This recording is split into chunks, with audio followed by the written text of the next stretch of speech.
For the first half of the 20th century, psychology spoke about human beings in a way that was, at its core, deeply unflattering.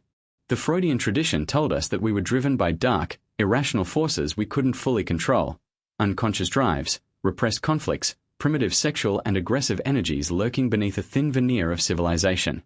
The behaviorists told us we were essentially sophisticated animals, organisms shaped entirely by reinforcement histories, with no inner life worth studying scientifically. In both accounts, the higher reaches of human experience, love, creativity, wisdom, transcendence, the genuine aspiration to be good, were either reducible to something more basic or simply dismissed from serious consideration. Abraham Maslow had a different view.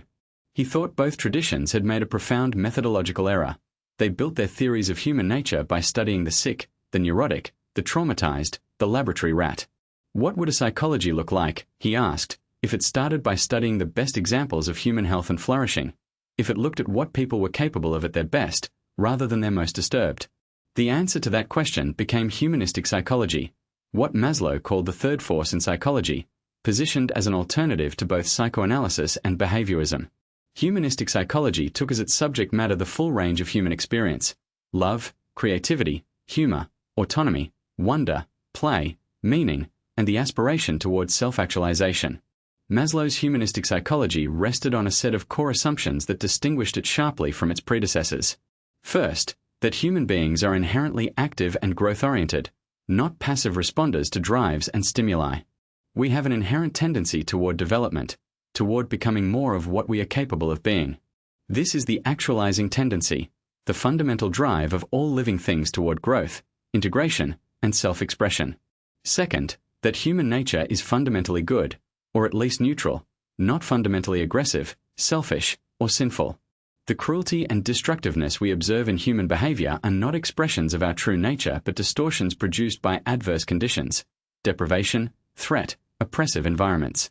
When people's basic needs are met and they feel safe, the natural tendency is toward cooperation, creativity, and the expression of their positive potential. Third, that psychological health is not merely the absence of illness. Maslow was among the first to insist that psychology had confused the basement with the ceiling, assuming that removing pathology was the same as achieving health. Real psychological health involves positive qualities that go beyond mere functionality, the capacity for deep relationships, creativity, spontaneity, problem focus rather than self-focus, a sense of humor that is compassionate rather than hostile, profound acceptance of oneself and others.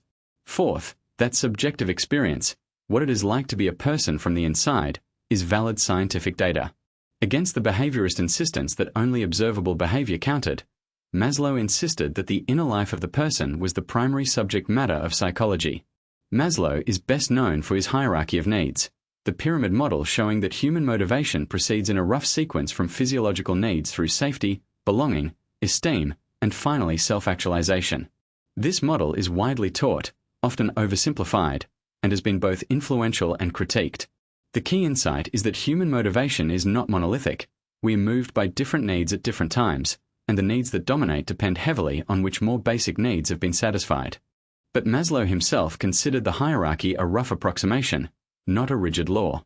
He was more interested in what lay at the top of the hierarchy, self-actualization, and in understanding the qualities of people who were actually living at that level.